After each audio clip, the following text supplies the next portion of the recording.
Estamos en el segundo domingo después de Pentecostés. Lectura de la epístola del apóstol San Juan. Carísimos, no os extrañéis si os aborrece el mundo. Nosotros sabemos que hemos pasado de la muerte a la vida porque amamos a los hermanos. El que no ama permanece en la muerte, y todo el que odia a su hermano es homicida. Pues ya sabéis que ningún homicida tiene la vida eterna su morada. En esto hemos conocido el amor de Dios, en que dio el Señor su vida por nosotros. También nosotros debemos dar la vida por nuestros hermanos. Si el que tuviere bienes de este mundo y viere a su hermano en necesidad, le cerrare sus entrañas, ¿cómo puede residir en él la caridad de Dios? Hijitos míos, no amemos de palabra ni de boca, sino con obras y de veras.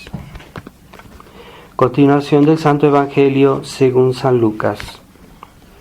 En aquel tiempo dijo Jesús a los fariseos esta parábola.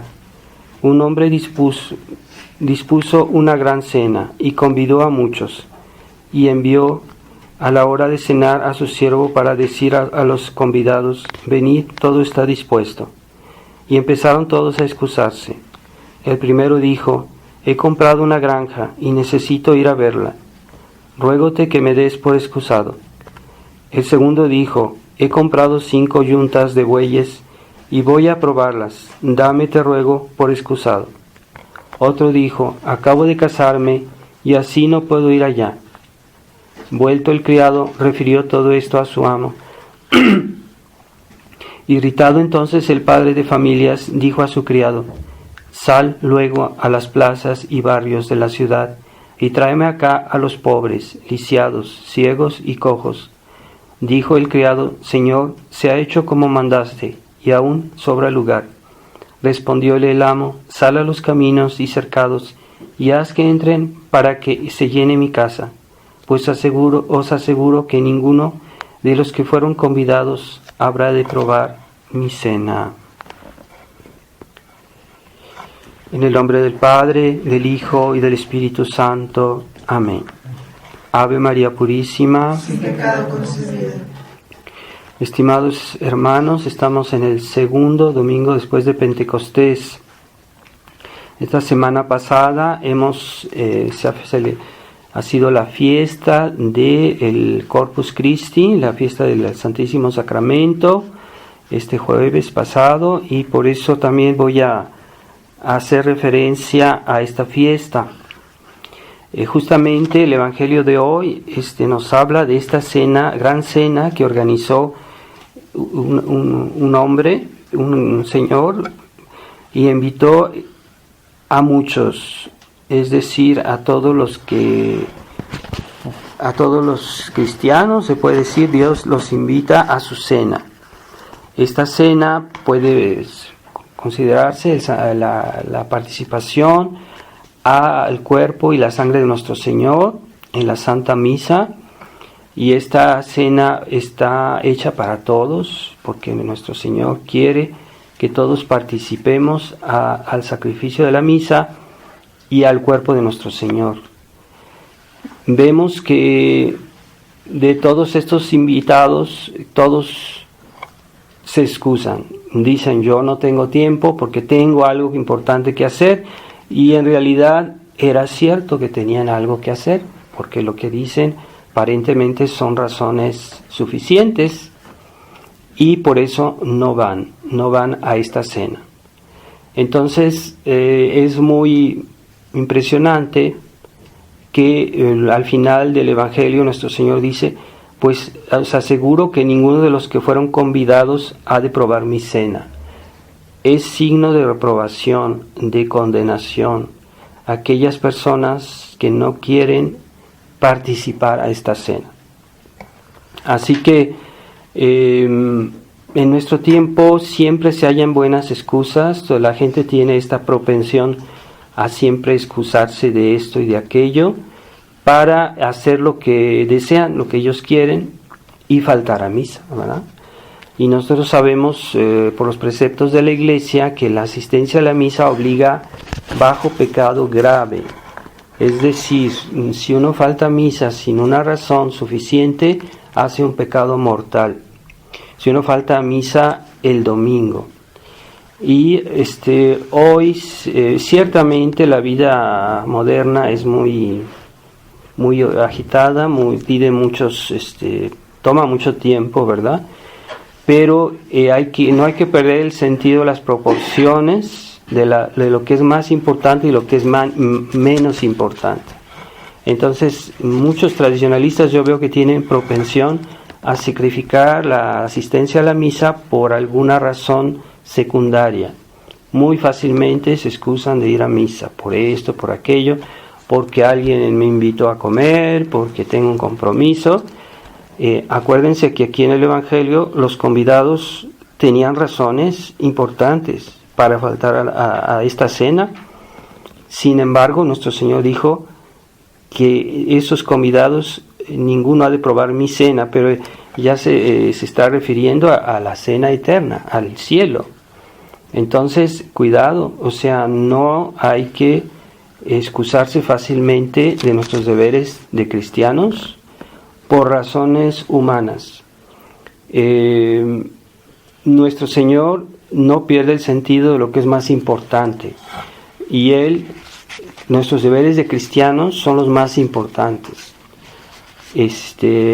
Entonces, a veces por alguna conveniencia humana dejamos de hacer nuestro deber y omitimos nuestros deberes de cristianos. Hay que tener mucho cuidado, porque por un lado hoy la gente está mal formada y no conoce bien sus deberes de cristianos, pero también hay esta mentalidad de apatía, de dejadez, de no querer hacer esfuerzos en su vida cristiana, pensar que nuestras obligaciones como cristianos están en segundo lugar y que el mundo nuestros deberes con el mundo son más importantes, porque hoy la gente del mundo se considera muy importante y consideran que lo que hacen siempre es muy importante, y las cosas de Dios, las cosas de la iglesia, las cosas como dicen del Padre, es después,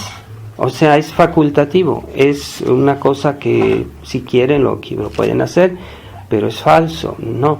O sea, nuestros deberes de cristianos, no todos, pero muchos, obligan bajo pecado mortal.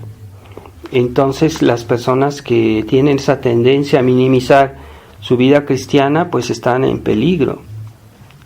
Y la misa, pues es uno de los deberes principales, la asistencia a la misa dominical, a menos que haya un motivo grave, pero hay que tener claro cuál es el motivo grave. Un motivo grave es un motivo muy importante, no es un motivo cualquiera, no es porque me siento cansado, tampoco, aunque hay personas que a veces están desveladas o algo, pero no es una razón de faltar a misa. Hay personas que tienen un ligero malestar de salud, pero tampoco es una razón de faltar a misa. Hay razones que pueden ser importantes, ¿verdad? Por ejemplo, una persona que está enferma y que tiene que guardar cama, que no, entonces ahí ya es grave, ya es algo importante, ¿verdad? Pero no hay que perder de vista lo que es realmente importante de lo que no lo es, y no autoengañarse y persuadirse de que tal cosa es importante y no lo es. Así que cuando hay que hacer un esfuerzo para ir a misa, hay que hacerlo. Se necesita una imposibilidad, una razón muy grave, muy importante. Y eso es lo que, como ya en la mente de muchos, ya la asistencia a la misa, pues no es importante, no es una cuestión de si puedo, si tengo, o sea, no ven la importancia del precepto. Y pues vivimos en una época de relativismo moral, y hay que tener cuidado porque de alguna manera nos puede contagiar, y así hoy es la gente hoy ya está perdiendo la noción de las obligaciones, la noción de lo que es pecado, la noción de lo que es pecado grave. la noción de los deberes y la jerarquía de los deberes, porque hay deberes más importantes que otros. Entonces hoy que unas personas vayan a divertirse el domingo, lo consideran una cosa importante. Las distracciones no son cosas importantes, son secundarias. Entonces hoy en la mentalidad del hombre moderno, muchas cosas de ese tipo son demasiado importantes, y no es cierto, no es así. En otros tiempos había personas que no tenían distracciones. El domingo lo único que tenían era su misa y después estaban en su casa, ciertamente entre familia, estaban contentos, estaban felices, pero no había esas distracciones que en otros tiempos eran consideradas un lujo, un verdadero lujo. Y hoy hay personas que si no hacen sus pequeñas distracciones, consideran que es algo muy grave, que no puede ser.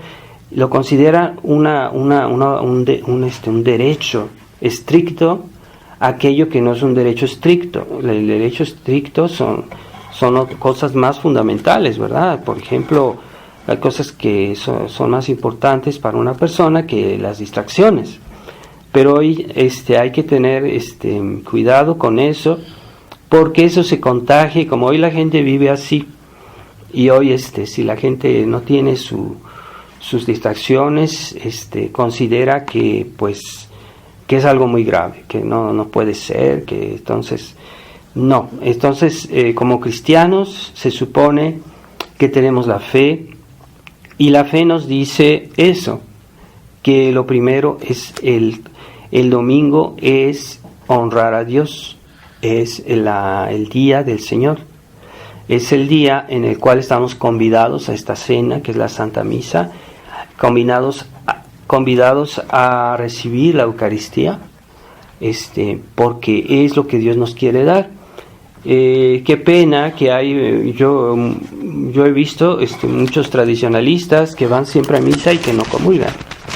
Yo digo, está bien, una vez, 2 veces, pero que siempre sea así es inquietante.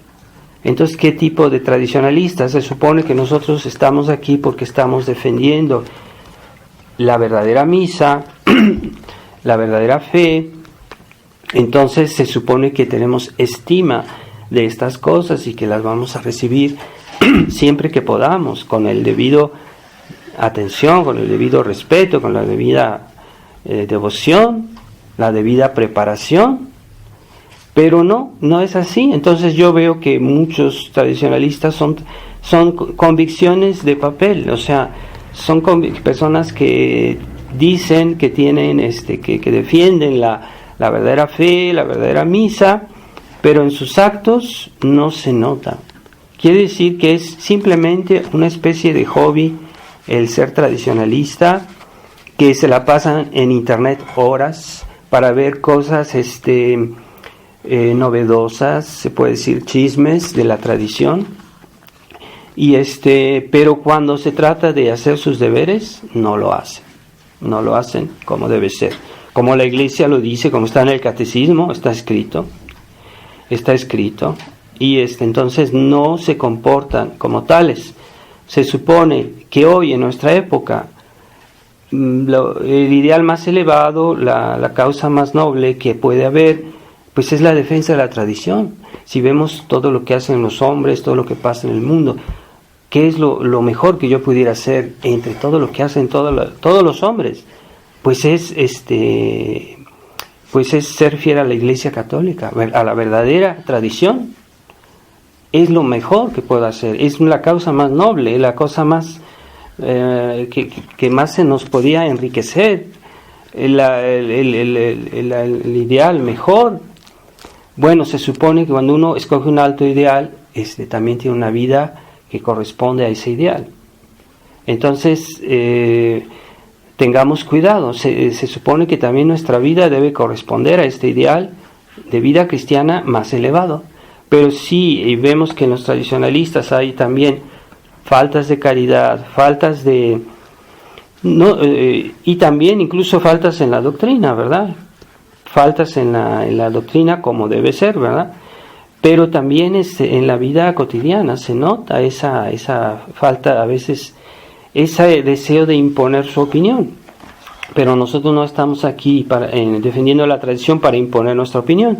Estamos tratando de imponer la opinión de la Iglesia, por así decir, la doctrina de la Iglesia, la verdad de Dios. Entonces, eso es muy importante. No es mi opinión, no es mi personita que yo quiero imponer para que los otros me escuchen, que hagan lo que yo quiero, lo que yo quiero. Entonces hay personas que tienen esa mentalidad. Incluso yo he tenido casos de feligreses que, porque han leído un poco o que saben algunas cosas, quieren imponerse a los demás, o quieren incluso imponerse al sacerdote y decirle al sacerdote lo que tiene que hacer. Pues eso está muy mal. Ahí se ve que en realidad no hay un verdadero deseo de santidad. Es una especie de vanidad, eso de buscar la tradición por vanidad, no por convicción, no por amor a Dios, no por verdadera fe. Y estos tradicionalistas son los que crean más problemas, los que andan creando divisiones y chismes. Es muy común. O sea, ya con el tiempo que tiene la tradición, ya era hora que se hubiera discernido estos problemas. Pero yo veo que no. Entonces, tengamos la humildad de tomar la doctrina de la Iglesia como es. Y también aceptar personas que Dios ha suscitado. Por ejemplo, yo pienso que Monseñor Lefebvre, Dios suscitó a Monseñor Lefebvre para mostrarnos el camino en nuestra época. Es un hombre de Dios, es un hombre de santidad. Y entonces yo pienso que hay que referirse a él, simplemente. No es porque yo me considere más importante o porque quiera ser más importante que los demás, sino porque Dios nos muestra el camino, por su providencia, a veces nos muestra, y este hombre, Monseñor Lefebvre, yo pienso que era un hombre inspirado por Dios. Entonces hay que seguir sus directivas generales, sus enseñanzas. Era un obispo, era un hombre de iglesia, no era un laico autoproclamado, que se autoproclaman doctores de la iglesia. Yo veo muchos sitios en el internet que hay laicos que hablan como si fueran doctores de la iglesia, pero no tienen ni la gracia de Estado como pastores, ni la misión de Dios para enseñar ni para dirigir a las almas. Esa es una gracia que se recibe por el sacerdocio, el episcopado y la fidelidad a la fe. Yo pienso que Monseñor Lefebvre sí tenía esa vocación, aunque yo no estoy afirmando que él fuera absolutamente infalible.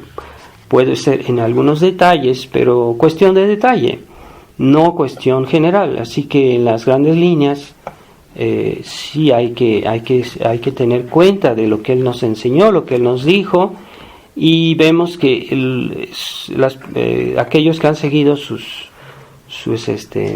línea son los que han perseverado generalmente. Hoy en la Fraternidad San Pío X, que se pretenden hijos de Monseñor Lefebvre, pues ya no están siguiendo su línea, sus consejos, lo que él nos dejó dicho respecto a Roma, respecto a la distancia que debemos tener respecto a Roma. No se trata de un cisma, sino simplemente de tener precaución hasta que Roma no se convierta. Entonces, puesto que ya no se respeta esa línea de Monseñor Lefebvre, pues hay una decadencia, sí, una decadencia en la cuestión de la tradición. Y debemos ver que realmente están los escritos de Monseñor Lefebvre, que él dice lo que pensaba, pero ya en la misma fraternidad ya se están cortando esos pedazos en sus textos o en lo que él dijo. Hay sermones de él que ya no quieren que se difundan, que ya no se sepa, o conferencias que él hizo en lo cual explicaba la actitud que había que tener hoy. Pues ya se está en la fraternidad, esas palabras de Monseñor Lefebvre ya se están como prohibidas, las esconden, no se deja que se difundan. Entonces, ¿cuál es la fidelidad que ellos pretenden tener con Monseñor Lefebvre? Es una ilusión. Y por eso debemos tener siempre cuidado, porque nuestra religión no es solo un aspecto. ¿Por qué nuestro Señor condenaba a los fariseos, los judíos de su tiempo? Porque solo querían tomar un aspecto de la religión de Dios, o por ejemplo el aspecto exterior, y olvidaban la caridad, olvidaban el verdadero sentido de las palabras de Dios. Entonces esa mentalidad puede pasar, puede volverse a repetir si no ponemos cuidado. Los fariseos y toda esa gente eran los descendientes de los hermanos macabeos. Los hermanos macabeos se levantaron porque en aquel tiempo los paganos querían imponer el paganismo en Israel, y entonces los buenos judíos se levantaron para defender el verdadero Dios, el Dios de los 10 mandamientos, el Dios de Moisés, el Dios que les pedía ser buenos.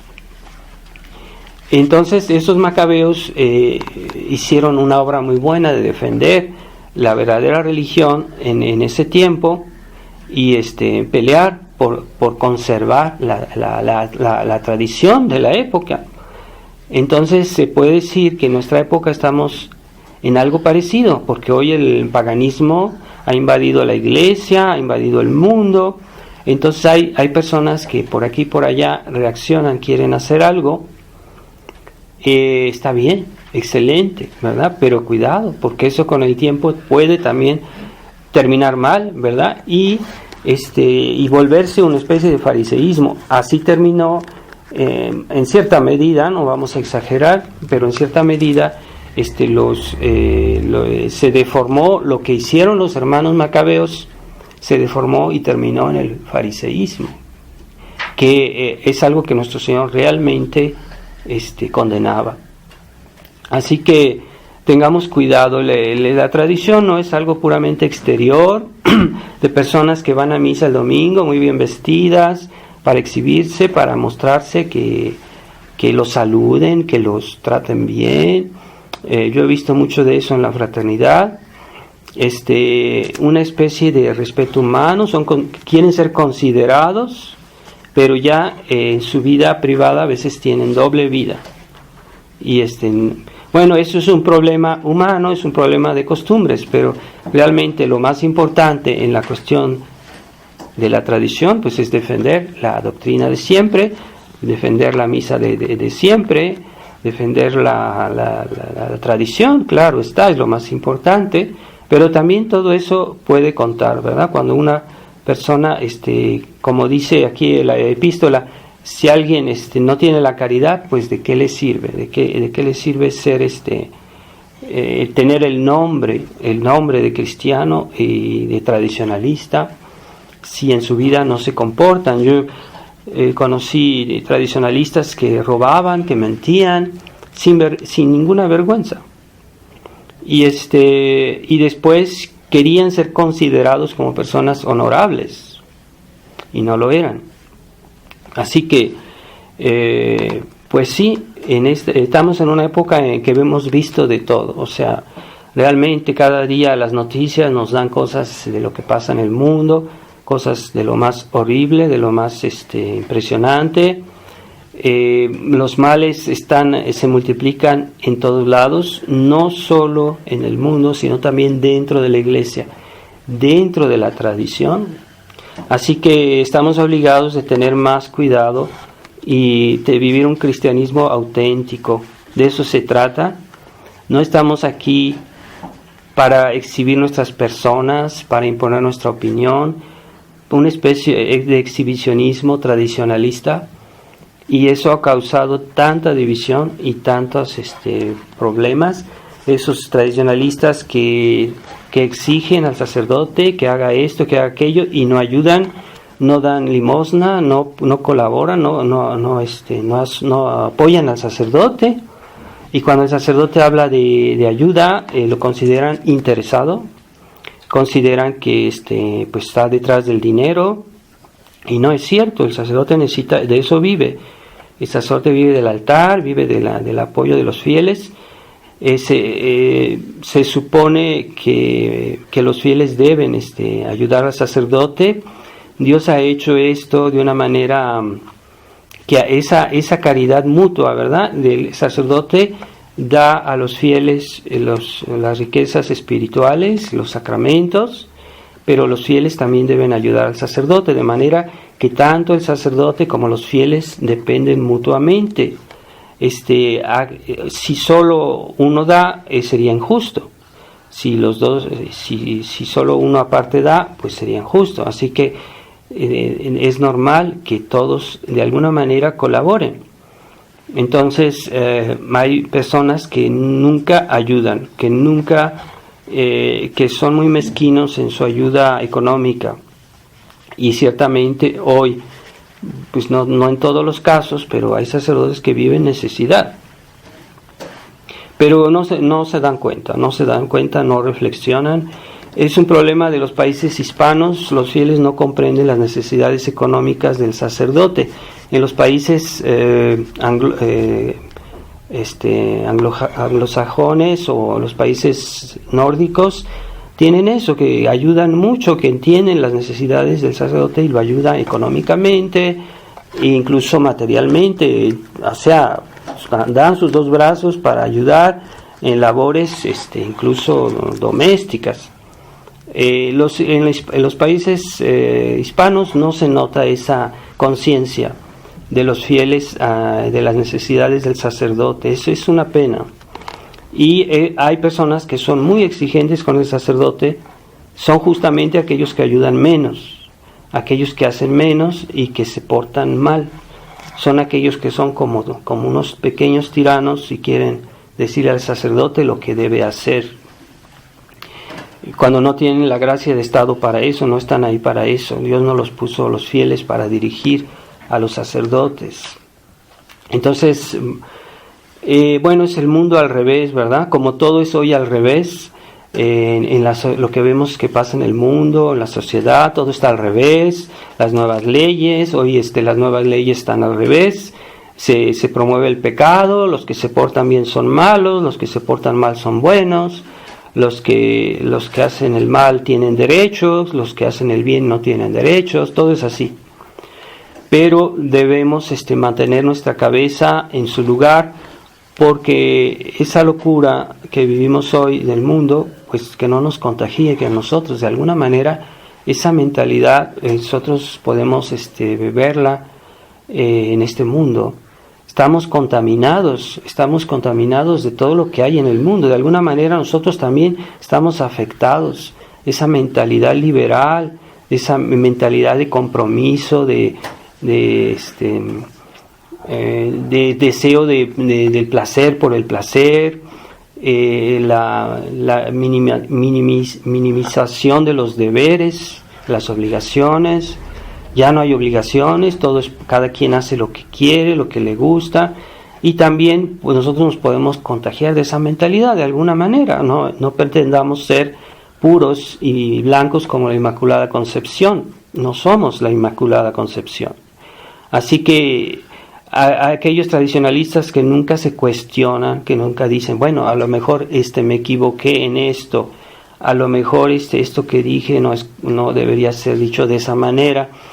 Entonces nunca se cuestiona y hablan de una manera tan autoritaria, tan seguros de sí, tan absoluta, que es una pena ver eso.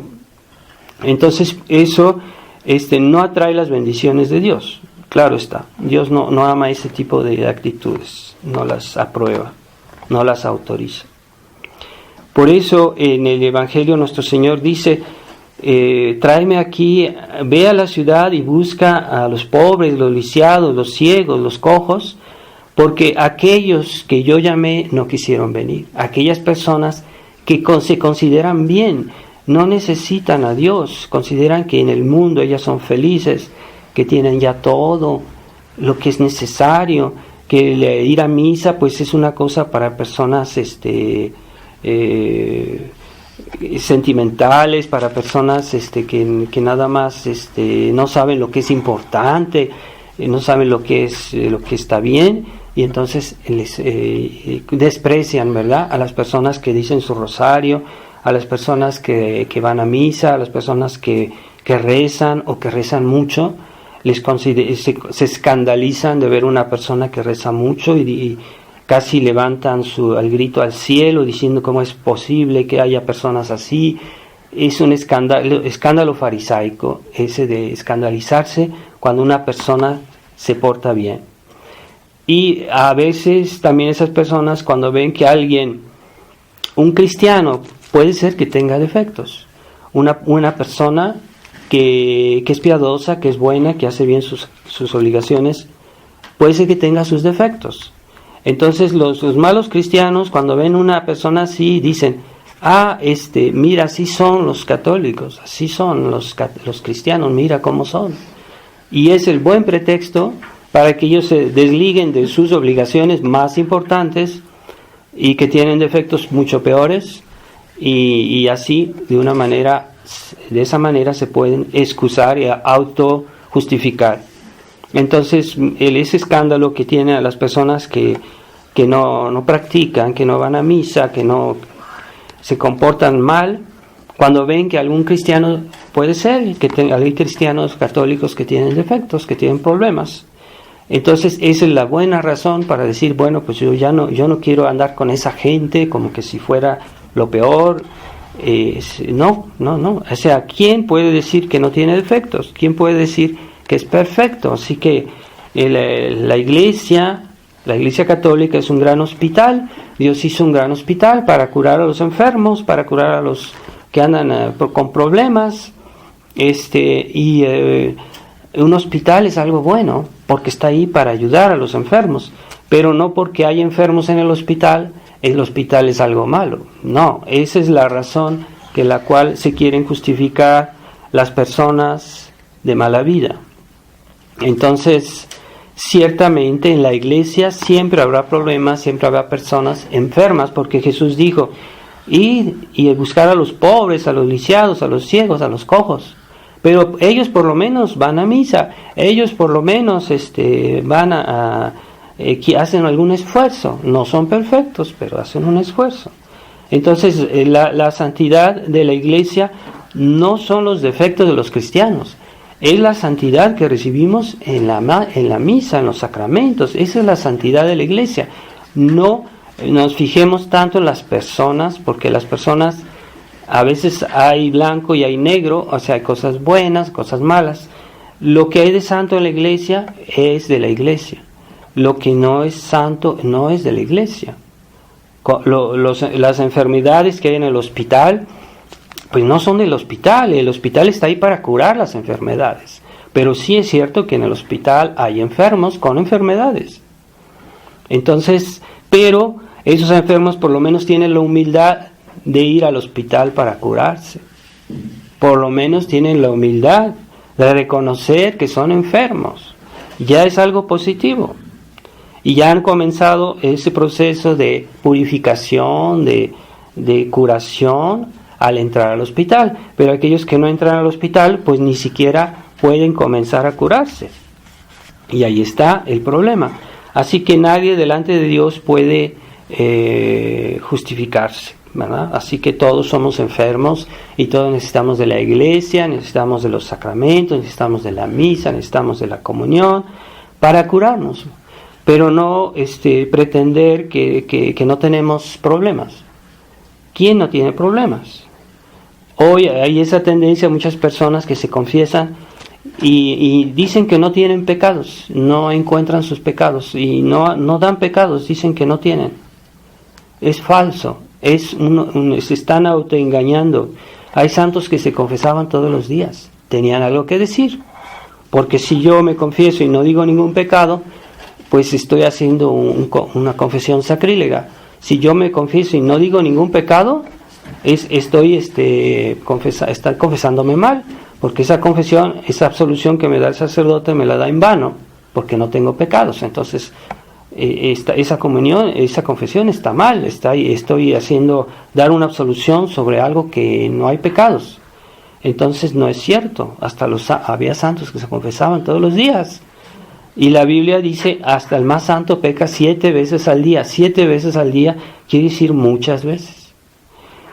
los pecados no son solo las cuestiones deliberadas o pecados así muy conscientes, no, a veces son negligencias, olvidos por negligencia, porque hay olvidos que son hechos por negligencia, que hay personas que se acuerdan muy bien de aquello que les gusta y no se les olvida, pero cuando son sus deberes, curiosamente se les olvida. Eso se llama olvido por negligencia y es pecado. Es que se me olvidó, padre, no lo quise hacer, yo no tenía.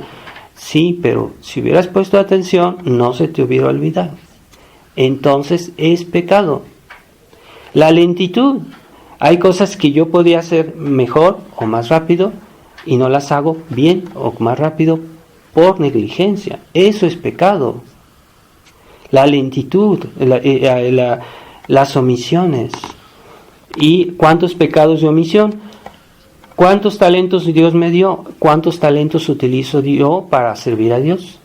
Yo uso el 80%, y está bien, porque yo es el 80%, es mucho. No, Dios me pide el 100%. De todos los bienes que Dios me dio, unos solo los utilizo para mi placer, mi gusto, pero no los utilizo para la gloria de Dios, todo lo que tengo. O nada más pienso en mí, nunca ayudo a los demás. No ayudo a la iglesia. Es que es suficiente con que de eso, no, es que aquel que tiene más debe ayudar más. Es lo que Dios dijo. Aquel que se le dio más, se le pedirá más. Quiere decir que aquel que tiene más debe ayudar más. Entonces hay personas que tienen todos los medios para ayudar y no ayudan, ¿verdad? La iglesia en otros tiempos tenía obras muy importantes. La iglesia era rica, la iglesia tenía mucho dinero, pero ese dinero que se usaba en hospitales, que el gobierno masónico se los quitó a la iglesia, se los quitó. Antes los hospitales eran cuidados por religiosas que cuidaban a los enfermos con caridad, no por una paga, no con egoísmo, con caridad, ayudaban a los enfermos. La iglesia usaba ese dinero para tener escuelas, para orfelinatos, para ayudar a los pobres. Entonces ese dinero ha usado para el bien. Sí, pero es que la iglesia es rica. No, es que la iglesia era rica para el bien del pueblo. Para el culto, sí, porque el culto es normal, para gloria de Dios, y Dios está antes que los hombres. Así que Dios primer servido. Así que, sí, que las iglesias son muy bonitas, son ricas, claro que está, porque son para Dios, Dios primer servido. Es Dios más importante que los hombres. Que quede claro ese escándalo estilo Judas. ¿Por qué te pone la Magdalena, pone el perfume tan caro en los pies de Jesús? ¡Qué desperdicio! Eso se lo podían dar a los pobres. Es el argumento de Judas, y mucha gente usa este argumento hoy. ¿Y Jesús qué le respondió? Le dijo, sí, está bien, déjala que haga eso. A los pobres siempre los tendréis, a mí no me tendréis siempre. Así que primero Dios, es justo, porque Dios nos dio todo. Dios nos dio el cielo, Dios nos dio la tierra, nos dio el mar, nos dio las plantas, todo lo que tenemos Dios nos lo dio. Así que es normal que nosotros nos esmeremos en el culto de Dios. Es una manera de reconocimiento. De todos modos estamos dándole a Dios lo que Él nos dio. Lo que Él nos dio, pues lo estamos regresando a Dios. Es normal, es justo. Y no le damos todo, porque todo es una parte de lo que Dios nos dio. Lo demás lo utilizamos en nuestro sustento, en nuestras necesidades. Bueno, ni siquiera le damos todo como hubiera sido justo, porque Dios nos dio todo. Entonces, esa mentalidad impía del mundo de hoy hay que tener cuidado. Entonces, personas que no ayudan al sacerdote porque a lo mejor sí tienen, porque a lo mejor parece ser. Entonces, están mal. El precepto de ayudar a la iglesia no es facultativo, no es una caridad al sacerdote, es falso, no es un acto de caridad, es un acto de justicia, es una obligación. No, como hay personas, cuando yo doy una limosna a un pobre, es un acto de caridad. Cuando yo ayudo a la iglesia es un acto de justicia, porque estoy obligado delante de Dios a ayudar a la iglesia. Es un precepto de la iglesia. Y hay mucha gente dice, ay, padre, le voy a ayudar, como si diciendo, ay, le estoy haciendo un favor. No, no estás haciendo un favor, es una obligación. Ciertamente hay personas que no pueden, pero hay personas que pueden más y muchos se excusan. Yo he constatado a veces las que no pueden son las que ayudan más. Las que no pueden son las que ayudan más. Qué pena, ¿no? Ver eso. Y hay que recordarlo que en México, cuando hubo la guerra de los cristeros, que esa gente que daba su vida por salvarle el culto a la religión en nuestro país, pues ¿quién la ayudaba? No fueron las gentes ricas, era esa reacción vino más bien de la gente pobre, de la gente del pueblo, la gente sin medios. Y como podían, conseguían las armas para pelear por defender la verdadera religión. Pero en México se ha hecho una especie de burguesía que es muy apegada al dinero. Las personas ricas no ayudan. Entonces, la guerra de los cristeros por poco tiene victoria, pero no fue gracias a las clases ricas. Por eso nuestro Señor dice, cuidado las riquezas, porque son muy pocos los que se salvan. ¿Por qué? Porque las riquezas atraen el afecto de las personas a ellas y ya después no piensan en otra cosa. O sea, es lo que más les interesa, nada más. Y pensemos en la Eucaristía, que es la verdadera riqueza, ¿verdad? La verdadera riqueza es tener a Dios en nuestra alma. No hay riqueza más grande. Por eso las otras cosas que están en el mundo, sí las necesitamos, hay que usarlas con orden, ciertamente hay que cuidar las cosas como siempre, porque si no tenemos cuidado tampoco vamos a poder vivir, claro está. Pero dentro de nuestro corazón siempre debe permanecer en primer lugar nuestro amor a Dios, nuestra vida cristiana y sobre todo ese gran regalo que Dios nos hace cada vez que comulgamos. Es el mayor regalo que nadie nos podría hacer. Dios mismo en persona viene a nuestro corazón. Es ese gran regalo que Dios ha hecho al mundo de la Eucaristía. Entonces, que yo soy pobre, que yo soy rico, que yo tengo un bonito coche, que tengo un feo coche, lo que fuera, para mí lo más importante es recibir a Jesús en la Eucaristía el domingo. Es que yo no puedo ir a misa porque tengo un compromiso, entonces no puedo. Eso es egoísmo, eso es desprecio de lo más importante. Por eso este señor dijo, pues aseguro que ninguno de los que fueron convidados ha de probar mi cena. Me desprecian el presente más grande que yo puedo hacer, de dar mi cuerpo y mi sangre en alimento, pues entonces no probarán mi cena. Y no la probarán en la eternidad también, porque la cena es el comienzo de la eternidad, la Eucaristía es el comienzo de la eternidad, ya estamos participando al cielo. ¿Qué es el cielo? Estar con Dios, ver a Dios. ¿Qué es la Eucaristía? Recibir a Dios, estar con Dios. Es el comienzo del cielo, comulgar. Entonces, las personas que no les parece importante la comunión, pues no merecen el cielo tampoco. Por eso es muy importante inculcar a los niños el respeto cuando comulgan, rezar, después de comulgar, la actitud que deben de tener, ponerse a rezar, dar gracias, pedir gracias, agradecer, ser agradecidos. Si no somos agradecidos no podemos aprovechar las gracias de Dios. Y de hecho cuando una persona no da gracias, Dios ya no lo ayuda o ya no le da sus ayudas, sus gracias, porque esa persona no sabe dar gracias. Así que cuando nos decimos, ¿por qué Dios no me escucha? ¿Por qué Dios no hace esto? Es que tienes la costumbre de dar gracias a lo que Dios te da.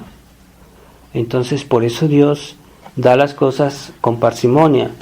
para que sepamos estimarlas, para que sepamos. Por eso Él pide que recemos, para que en la oración esa nos da una actitud de humildad, de dependencia, y eso es bueno para nosotros. Por eso Dios no nos acuerda, no nos da todo, nos hace esperar. No es porque no quiera dárnoslo, no es porque no pueda dárnoslos, pero Él quiere que tengamos esa actitud interior que Él espera. Y si nosotros no la cambiamos, pues no cambiará Dios en su actitud. Así seguirán las cosas. Entonces tengamos cuidado en saber humillarnos delante de Dios, tomar la dimensión de nuestros seres creados. Aceptemos, somos seres creados, no nos podemos comparar a Dios. Dios no es nuestro servidor. Dios es infinitamente más grande que nosotros. Nosotros no solo, nosotros somos los siervos de Dios, fuimos creados por Dios. El hombre moderno se ha independizado, ya no necesita de Dios, pero a semejanza del hombre moderno, el cristiano moderno piensa que Dios está al servicio de él, que Dios debe hacer lo que el hombre quiere, y no es siervo, Él es el jefe. O sea, Dios es servidor de los cristianos modernos, así son. ¿Por qué Dios permite esto? ¿Por qué Dios no hace esto? ¿Por qué Dios no me escucha? ¿Por qué Dios esto? ¿Por qué Dios aquello? Entonces, cuidado, tengamos sentido de nuestra dimensión, ¿verdad? Cuando una hormiga se acerca de un elefante, pues tiene cuidado, ¿no? Tiene cuidado, porque es un elefante. O sea, ¿qué somos nosotros respecto a Dios? Nada. Así que esas personas arrogantes que se ponen a hacer reproches a Dios, que se ponen a decir que Dios esto, que Dios aquello, andan muy mal, ¿eh? Están en peligro. Así que es la actitud de Satanás, que se rebeló contra Dios, porque Dios enriqueció mucho a Satanás. Dios hizo a Luzbel, era un santo, el ángel más bello de todos, muy inteligente, muy poderoso, pero se ensoberbeció de lo que Dios le dio. Y cuidado, o sea, aunque fuera el ángel más inteligente, ahora está en el infierno por la eternidad. Así que no hay que enfrentarse a Dios, es una locura. Y aquellos hombres que adoran a Satanás, que hoy hacen brujería, magia, todo eso, están poniéndose contra Dios. Cuidado, porque las que lleva la de perder son ellos, no Dios. Dios es infinitamente poderoso, así que no hay que jugar con Dios. No hay que ofender a Dios, cuidado, eso es muy peligroso. Entonces es una locura, no solo es una locura realmente aquellas personas que están contra Dios. Y cada vez que hacemos un pecado estamos contra Dios. Cada vez, aunque sea un pecado venial, estamos contra Dios. Cuidado, esos pecados se pagan, ¿eh? Se pagan muy pesadamente. El purgatorio no podemos imaginar lo que es. Así que no sé si era San Alfonso, sí me parece que era San Alfonso o Santo Tomás, que decía que el sufrimiento más pequeño del infierno, el sufrimiento más pequeño del purgatorio es mucho más grave que el más grande de los sufrimientos en esta vida.